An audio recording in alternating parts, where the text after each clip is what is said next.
we reacted to 1,000 Ways to Die. A third time. This one is Fatality Gourd. Ain't that like a type of pumpkin? That's just it.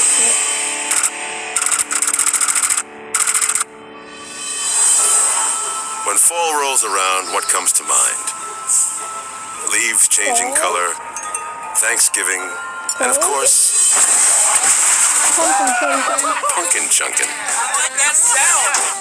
Dwayne and his boys like nothing better than to take the excess pumpkins from Dwayne's farm and blast them out of his homemade launcher.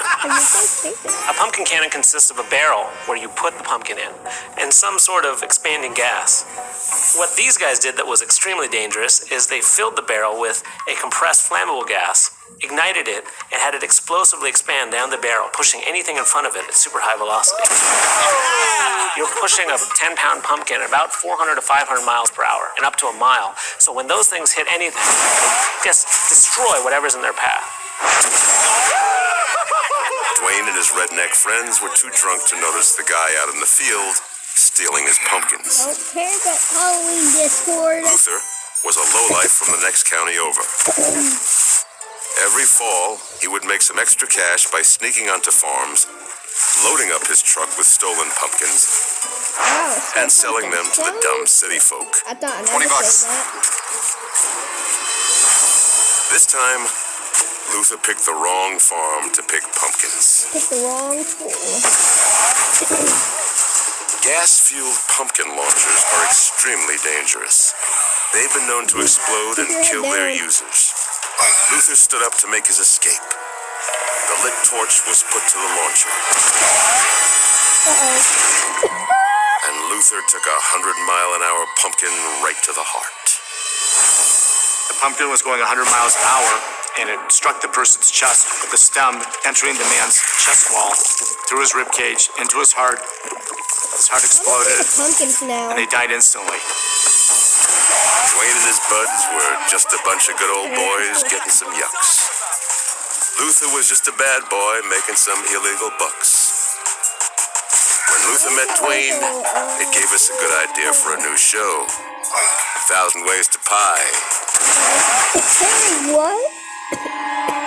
You want another slice of that, Hold on. Luther?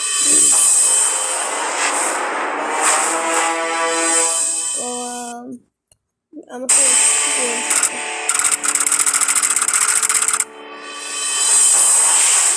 Andrea was a frustrated gymnast who never realized her dream of making the U.S. Olympic team. Do you really think you have what it takes? Now she takes it out on her fellow gymnast friend, Sally. Do you know how many pounds you have gained? They're training for a Vegas stage show that involves a lot of gymnastics. Down, down.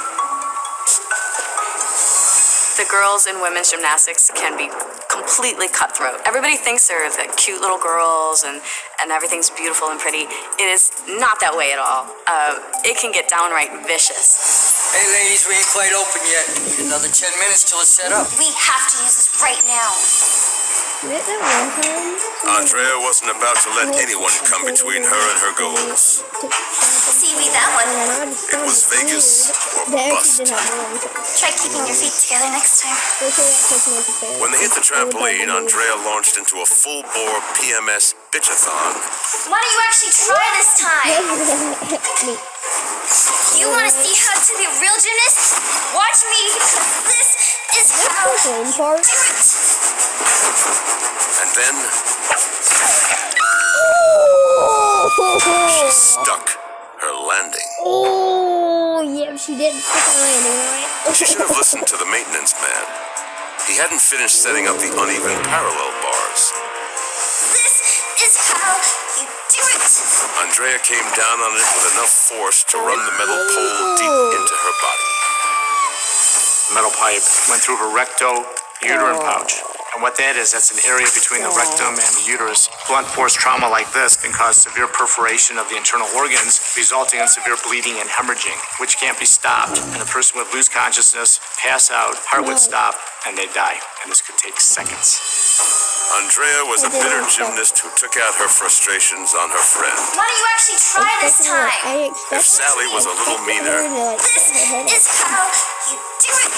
she would have told her friend Andrea to stick it up your rectal uterine pouch. That's not how you do Bitch. it, okay?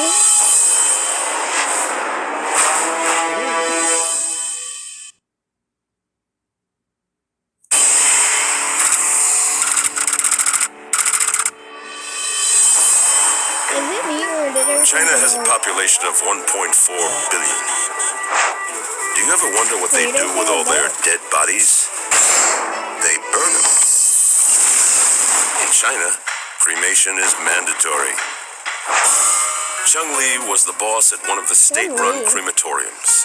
He was also a corrupt thief. First, he would strip a body of anything of value, What's he doing? then it was flame on. Cremation process begins with an industrial furnace or Flame on. retort, which is capable of maintaining temperatures as high as 2,400 degrees Fahrenheit. The cremation process is designed to reduce human or animal remains to ash and bone fragments. The average time frame is normally around 100 pounds per hour. Mr. Wang here was about to go asses to ashes. 2 days earlier, he had died in what was determined to be a lightning strike because of the telltale burn wound on his chest. What?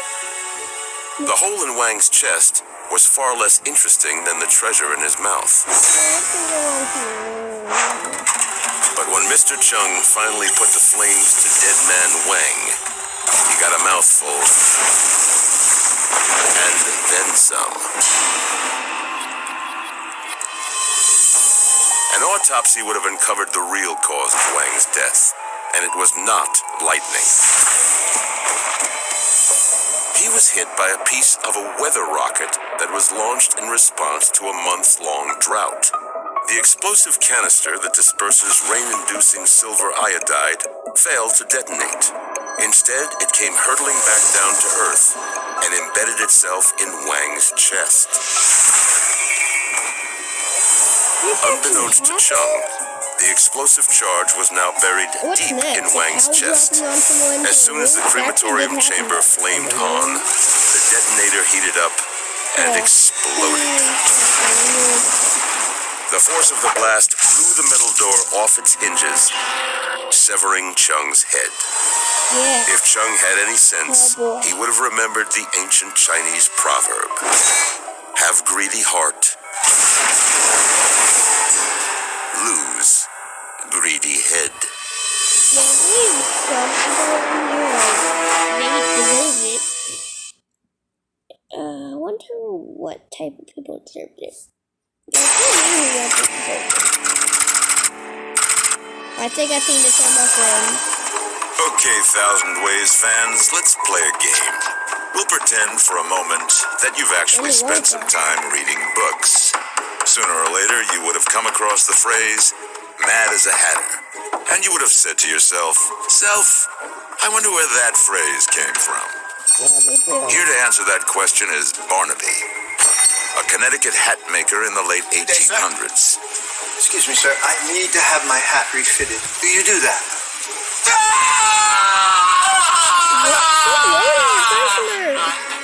Barnaby was, to put it bluntly, out of his freaking mind.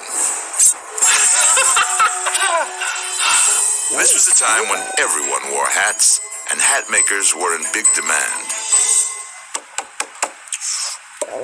But like Barnaby here, many of them went mad.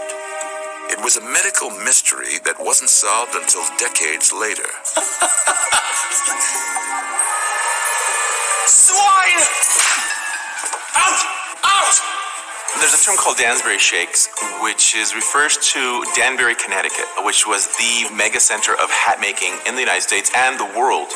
It was a disease that hatters would get because of their exposure to the mercury that was used in felting the hats. And they would inhale the vapors and would cause mercury poisoning, and this was applied to the animal pelts. In Barnaby's case, his years of exposure to the toxic mercury fumes compromised his nervous system, causing brain damage, erratic behavior, and hallucinations. Finally, with his brain fried,